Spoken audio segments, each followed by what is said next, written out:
نحمدہ ونصلی ونسلم علی رسول الکریم اما بعد فاعوذ باللہ من الشیطان الرجیم بسم اللہ الرحمن الرحیم۔ ایک نئے عنوان کے تحت باب چہارم سال اول عنوان نمبر 2 تعارف حدیث گرین ہل کالج مظفر آباد کے اس کلاس روم سے سخاوت رضا گیلانی آپ کی خدمت کے اندر حاضر ہے۔ جملہ جو ناظرین دیکھ رہے ہیں اور جتنے بھی طلبہ و طالبات اپنے گھروں کے اندر جہاں کہیں بھی بیٹھے ہوئے ہیں سب کو میری طرف سے سلام پہنچے، اور ایک مرتبہ پھر ہم باب چہارم کے عنوان نمبر 2 تعارف حدیث کے ساتھ ہم اپنے اس لیسن کو اپنے اس سبق کو آگے بڑھائیں گے، چونکہ تعارف حدیث ہے اور حدیث کے معنی کیا ہیں۔ کیونکہ قرآن کریم یہ ایک دین فطرت کی مکمل جو آخری کتاب ہے، تو اسی کتاب کو حضور اکرم صلی اللہ علیہ وآلہ وسلم نے بڑے ترتیب کے ساتھ، بڑے پیارے انداز کے ساتھ، بڑے اہتمام کے ساتھ اس کو پڑھایا، اس کو لکھوایا، اس کو یاد کروایا، اور پھر اپنی جو پریکٹیکلی جو زندگی تھی اس کے تحت یہ پوری چیزیں امت مصطفیٰ صلی اللہ علیہ وآلہ وسلم اپنے صحابہ کے درمیان، اپنے غلاموں کے درمیان پھر ان کو رکھا، اور آپ کی پوری زندگی ان کے سامنے جب ایک پورے نظام حیات کے تحت گزرتی گئی، تو لہٰذا جو پوری زندگی کا جو جتنا بھی ایک نچوڑ تھا، تو اس نچوڑ کو چاہے وہ قول کے حوالے سے ہو، چاہے وہ عمل کے حوالے سے ہو، چاہے وہ فعل کے حوالے سے ہو، چاہے اس حوالے سے ہو کہ کوئی کام آپ کے سامنے کیا گیا، آپ نے اسے منع نہیں فرمایا، آپ خاموش رہے، تو لہٰذا یہ ساری چیزیں یہ حضور اکرم صلی اللہ علیہ وآلہ وسلم کی حدیث مبارکہ کے اوپر دلالت کرتی ہیں۔ تو اس طرح جن کی بھی قسمیں ہیں، حدیث قولی ہے کہ اگر آپ نے کوئی قول فرمایا ہو، حدیث فعلی ہے کوئی آپ نے عمل فرمایا ہو، حدیث تقریری ہے کہ اگر آپ نے کوئی بات کی ہو ان کے سامنے اور کسی نے یہ جب جتنے بھی معاملات کیے ہوں لیکن حضور اکرم صلی اللہ علیہ وآلہ وسلم نے منع نہ فرمایا ہو، تو آپ خاموش رہے ہوں، تو لہٰذا آپ کی وہ خاموشی اور وہ آپ کی جو رضا ہے، تو یہ بھی ایک حدیث کی ایک شکل ہے اور جسے حدیث تقریری کہتے ہیں۔ تو لہٰذا حضور اکرم صلی اللہ علیہ وآلہ وسلم کے اقوال، احوال اور آپ کے افعال حدیث کہلاتے ہیں، اور حضور اکرم صلی اللہ علیہ وآلہ وسلم کی زندگی کے اندر جو پریکٹیکلی انہوں نے سب چیزیں ہمارے سامنے رکھیں، تو یہ بھی حدیث کی شکل ہے۔ تو لہٰذا یہ حدیث کا جو معنی ہے یہ یہاں سے متعین ہوتا ہے حدیث کیا ہے۔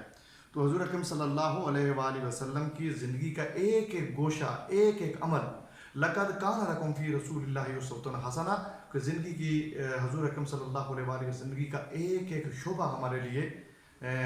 قول، فعل، عمل ایک حدیث کی شکل ہے اور حدیث کی صورت کے اندر ہے۔ تو ہم اسی کے اوپر جب عمل پیرا ہوتے ہیں، گویا قرآن کی جو تشریح ہے حضور اکرم صلی اللہ علیہ وآلہ وسلم کی زندگی ہے، اور آپ کی زندگی چونکہ ہمارے لیے نمونہ ہے، اور لقد کان لکم فی رسول اللہ اسوۃ حسنہ کے خوبصورت عنوان کے تحت قرآن مجید نے خود اس کو بیان کیا ہے۔ تو لہذا حضور اکرم صلی اللہ علیہ وآلہ وسلم کی زندگی کا ایک ایک گوشہ جو آپ نے اپنے غلاموں کے سامنے، اپنے امتیوں کے لیے نشان منظر اور نشان راہ کے طور پہ رکھا ہے، اسے ہم حدیث کہتے ہیں۔ تو لہذا یہ حدیث کا معنی بنتا ہے، اور قرآن مجید کی چونکہ ویسے بھی جو تشریحات ہیں اس مکمل کتاب کی، پرفیکٹ کوڈ آف لائف کی، تو یہ حضور اکرم صلی اللہ علیہ وآلہ وسلم کے ذریعے ہم تک پہنچی ہیں، اور جب تک ہم قرآن کو حدیث کے تناظر کے اندر نہیں سمجھیں گے تو شاید اس کے پراپر جو معانی اور معارف ہیں ان تک ہماری رسائی نہ ہو۔ تو لہٰذا حضور اکرم صلی اللہ علیہ وآلہ وسلم کی زندگی کا ایک ایک پہلو، ایک ایک گوشہ، آپ کا قول، آپ کا عمل، آپ کا اٹھنا، آپ کا بیٹھنا، آپ کا چلنا، آپ کا پھرنا، اور آپ کی زندگی کا ایک ایک پہلو مسلمانان عالم کے لیے بالخصوص اور پوری دنیا کے لیے بالعموم ایک مینار نور کی حیثیت رکھتا ہے، اور اسی چیز کو ہم حدیث کے تناظر کے اندر آگے دیکھتے چلے جاتے ہیں۔ اور پھر حدیث کی حفاظت ہے، یعنی حدیث کے معنی کے بعد پھر آگے حدیث کی حفاظت ہے، اور حدیث کی حفاظت حضور اکرم صلی اللہ علیہ وآلہ وسلم کے دور ہی کے اندر ہوتی رہی، اور حضور اکرم صلی اللہ علیہ وآلہ وسلم جو کچھ بھی فرماتے تھے تو صحابہ کرام رضوان اللہ تعالیٰ علیہم اجمعین، چونکہ بلاغہ کا وہ حافظہ تھا، عرب کا حافظہ ویسے بھی مشہور تھا، اور اس سے پہلے بہت سارے جو صحابہ کرام تھے جو اگر کوئی حضور اکرم صلی اللہ علیہ وآلہ وسلم کا، جانب عالم صلی اللہ علیہ وآلہ وسلم کا اگر قول، عمل، فعل اگر اس کے حوالے سے کوئی چیز دیکھتے تھے تو اس کو زبانی یاد کر لیتے تھے، ذہن کے اندر بٹھا لیتے، اس کا نقش کر لیتے تھے، اپنے دلوں کے اندر، اپنے ذہنوں کے اندر، اپنے سینوں کے اندر اس کو سمو لیتے تھے، اپنے دامن کے اندر اس کو پا لیتے تھے، اس کو سمیٹ لیتے تھے۔ تو بہرحال پھر بھی حضور اکرم صلی اللہ علیہ وآلہ وسلم کے دور ہی کے اندر حضرت عبداللہ ابن عمر رضی اللہ تعالیٰ عنہ کا ایک صحیفہ صادقہ کے نام سے ایک حدیث کا خوبصورت مجموعہ، وہ بھی ہمارے مفسرین کرام محدثین اس کو لکھتے ہیں کہ حضور اکرم صلی اللہ علیہ وسلم کی زندگی کے اندر اس کی ترتیب دے دی گئی تھی۔ پھر اس کے بعد حضرت علی کرم اللہ وجہ کا صحیفہ وہ بھی مشہور ہے، وہ بھی حدیث کا ایک مجموعہ تھا اقوال و افعال کے حوالے سے۔ اور پھر حضرت ابو ہریرہ صحیفہ ہریرہ کے نام سے، ابو ہریرہ کے نام سے، اور یہ آپ کے جو شاگرد رشید ہیں حضرت امام بن منبہ رضی اللہ تعالیٰ عنہ، تو انہوں نے اس کو بڑے خوبصورت انداز کے اندر اس کی تدوین کی، اس کے اوپر پوری محنت کی، کوشش کی، اور یہ بہت بڑا حدیث کا ایک ذخیرہ ہے۔ اور اگر اکثر آپ دیکھتے ہوں گے بہت ساری ایسے حدیث ہیں جس کو آپ حضرت ابو ہریرہ رضی اللہ تعالیٰ عنہ کے حوالے سے آپ جانتے ہیں اور پہچانتے ہیں، اور انہی کے حوالے سے یہ روایت کی گئی ہے کہ قال قال رسول اللہ صلی اللہ علیہ وآلہ وسلم۔ تو بہرحال اسی طرح حضور کے دور کے اندر یہ ایک چل پڑا تھا، لیکن چونکہ جب حضرت ابوبکر صدیق رضی اللہ تعالیٰ عنہ کا جب دور آیا تو جو جھوٹے مدعیان نبوت تھے، جو نبوت کے جنرل میں مسلمہ کذاب ایک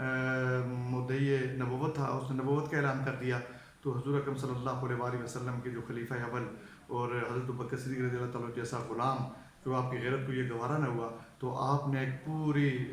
فوج مرتب کی جس میں زیادہ صحابہ کرام، لیکن کم و بیش 500 سے 700 صحابہ کرام اس کے اندر وہ شہید بھی ہو گئے۔ تو پھر یہ یقیناً ایک ذہن کے اندر یہ خیال آیا کہ یہ حدیث کا جو ایک ہے جو مجموعہ ہے، جس طرح قرآن مجید کے حوالے سے تھا کہ قرآن مجید تاکہ دنیا سے لوگوں کے دلوں سے نہ چلا جائے، تو اس طرح حدیث کے اندر بھی یہی چیزیں بالخصوص ذہن کے اندر آئیں کہ کہیں ایسا نہ ہو کہ یہ حدیث بھی ختم ہوتی جائے، تو لہٰذا اس کو بھی باقاعدہ صحابہ کرام کے دور کے اندر اس کو مدون کیا جاتا رہا، پھر اس کو آگے بڑھایا جاتا رہا، اور یہاں تک کہ اس کی حفاظت کا بڑا اہتمام کیا گیا۔ اور حضور اکرم صلی اللہ علیہ وآلہ وسلم کہ ان حدیث کے حوالے سے قرآن مجید خود یہ بیان فرماتا ہے کہ وما آتاکم الرسول فخذوہ وما نہاکم عنہ فانتہوا، جو اللہ جل جلالہ کے پیارے حبیب صلی اللہ علیہ وآلہ وسلم آپ کو دیں اس کو لے لو، اور جس سے منع فرمائے اس سے منع ہو جاؤ۔ تو آپ نے کیا دینا تھا؟ یہی قرآن مجید کی تفسیر، یہی قرآن مجید کی تشریح کو حدیث مبارکہ کی صورت کے اندر حضور اکرم صلی اللہ علیہ وآلہ وسلم نے ہم تک پہنچایا ہے، کیونکہ وَإِن تُطِيعُوا فَاتَّبِعُوا فَاهْتَدُوا، تو اگر آپ اس کے اندر اس کی اتباع کریں گے، حضور اکرم صلی اللہ علیہ وسلم کی زندگی کی اتباع کریں گے، آپ کے اسوہ کی اگر اتباع کریں گے، تو پھر آپ ہدایت کے اوپر چلے جائیں گے، پھر ہدایت کے راستے کے اوپر آپ گامزن ہو جائیں گے۔ تو لہٰذا قرآن مجید فرقان حمید اور حضور اکرم صلی اللہ علیہ وآلہ وسلم کے جو اقوال ہیں، آپ کے افعال ہیں، تو یہ چیزیں ہمیں اس طرف ہماری رہنمائی کرتی ہیں۔ تو لہٰذا بالخصوص حدیث کی حفاظت کا ذمہ بھی جس طرح قرآن کے ذمہ خود خالق کائنات لیا، تو صحابہ کرام نے بڑے اہتمام کے ساتھ حضور اکرم صلی اللہ علیہ وسلم کے اپنے ادوار سے لے کر آگے ادوار تک اس کا بڑا اہتمام فرمایا، اور یہاں تک کہ حدیث کی بڑی معتبر جو کتابیں ہیں وہ ہم تک پہنچی۔ تو اس حوالے سے تدوین حدیث آتی ہے، اس کے بعد کہ کس طرح اس کو مرتب کیا گیا، کن کن ادوار کے اندر اس کو مرتب کیا گیا، تو یہاں تک کہ اس کے بھی مختلف ادوار ہیں۔ جو پہلا دور ہے گزرتا گیا، جس کو یعنی پہلی صدی ہجری کے اندر اس کا باقاعدہ اہتمام ہوا، پھر دوسری صدی ہجری کے اندر اس کا اہتمام ہوا، اور یہاں تک کہ جو 99 ہجری میں ہے، جب خلیفہ عمر بن عبدالعزیز رحمۃ اللہ تعالیٰ نے دیکھا کہ جو متبرک صحابہ کرام ہیں وہ دنیا سے چلتے جا رہے ہیں، اٹھتے جا رہے ہیں، دنیا خالی ہوتی جا رہی ہے، تو آپ نے بڑے اہتمام کے ساتھ پھر اس کا اہتمام فرمایا حدیث کا، اور یہاں تک کہ کوفہ کے اندر امام شافعی رحمۃ اللہ تعالیٰ علیہ، اور اس طرح امام زہری رحمۃ اللہ تعالیٰ علیہ، اسی طرح شام کے اندر امام مقہور رحمۃ اللہ تعالیٰ علیہ نے باقاعدہ حدیث کے وہ جو مجموعے ہیں ان کو ترتیب دیا، اور پھر یہاں تک کہ جو دوسری صدی پھر تیسری صدی ہجری کے اندر اگر آپ چلے جائیں تو آپ کو بہت بڑا ذخیرہ حدیث کا ملتا ہے، اور یہاں تک کہ صحیح ستہ کی صورت کے اندر وہ اصح اور صحیح وہ 6 کتابیں جنہیں حدیث کا مجموعہ کہا جاتا ہے، تو وہ بھی ہم تک وہ پہنچتی چلی گئیں، اور یہ بھی تدوین حدیث جو ہے وہ اس کا ایک کڑی تھی، اسی کا ایک سلسلہ تھا، اور جسے صحیح ستہ کے نام سے جانا اور پہچانا جاتا ہے، جس میں صحیح بخاری ہے، صحیح مسلم ہے، اسی طرح سنن ابی داؤد ہے، سنن نسائی ہے، سنن ابن ماجہ ہے، تو جامع ترمذی ہے، تو یہ صحیح ستہ کی کتابیں ہیں۔ اس طرح جو فقہ جعفریہ کی کتابیں وہ بھی حدیث کے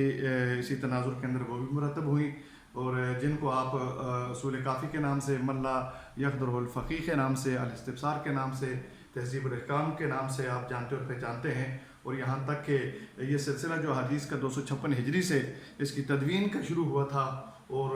وہ یہاں تک کہ 460 ہجری تک، پھر اس کے بعد بھی مختلف ایسی کتب ہیں، اور جن کے اندر اللہ کے پیارے حبیب صلی اللہ علیہ وآلہ وسلم کے غلاموں نے اپنی محبت کا مظاہرہ کیا، اور ان کی پوری تدوین کی، انہیں حدیث کی روشنی کے اندر آج اگر ہم ایک ایک چیز کو اٹھا کر دیکھیں تو حضور اکرم صلی اللہ علیہ وسلم کا کوئی قول، کوئی فعل، آپ کا عمل ہمیں حدیث کی کتب سے ملتا ہے جو ہماری زندگی کے اندر رہنمائی کے خوبصورت استہارہ بن کر آگے دوڑتا ہے. ہم اسی کے تناظر میں اگر حدیث مبارکہ اور قرآن کے ان اصول اور ضوابط کے مطابق ہم آگے بڑھتے چلے جائیں تو یقیناً ہماری زندگیاں قرآن اور حدیث کے خوبصورت ایک گلدستے کے طور پہ بن کر ہماری زندگیوں کے اندر وہ آگے بڑھتی چلی جائیں گی. تو لہذا طلبہ طالبات بالخصوص وہ شخص، وہ ماں، وہ بہن، وہ بیٹی، وہ بھائی، وہ باپ کہ جس کی زندگی کے اندر قرآن اور حدیث کہ یہ خوبصورت گوشے اور خوبصورت پہلو اس زندگی کے اندر سمو گے تو وہ یہ سمجھیں اس کی دنیا بھی بہتر ہوگی، اس کی آخرت بھی بہتر ہوگی. تو لہٰذا ان ایک ایک حرف کو، ایک ایک چیز کو اپنے ذہن کے اندر بٹھائیے جو قرآن و حدیث کے حوالے سے ہے. جو ایک لفظ کی خوشبو نہ رکھ سکا محفوظ، میں اس کے ہاتھ سے یہ کتاب کیا دیتا. تو لہٰذا یہ قرآن حدیث کے ایک ایک لفظ خوشبو کی صورت کے اندر آپ کے دلوں کے اندر بسنا چاہیے، آپ کی ذہنوں کی کثرت بن کر آپ کی زندگیوں کے اندر جو ہے یہ عملی طور پر نافذ ہونا چاہیے. اللہ جل جلالہ سے دعا ہے کہ وہ ہمیں قرآن و حدیث کے مطابق اپنی زندگیاں گزارنے کی توفیق عطا فرمائے. وآخر دعوانا ان الحمد للہ رب العالمین.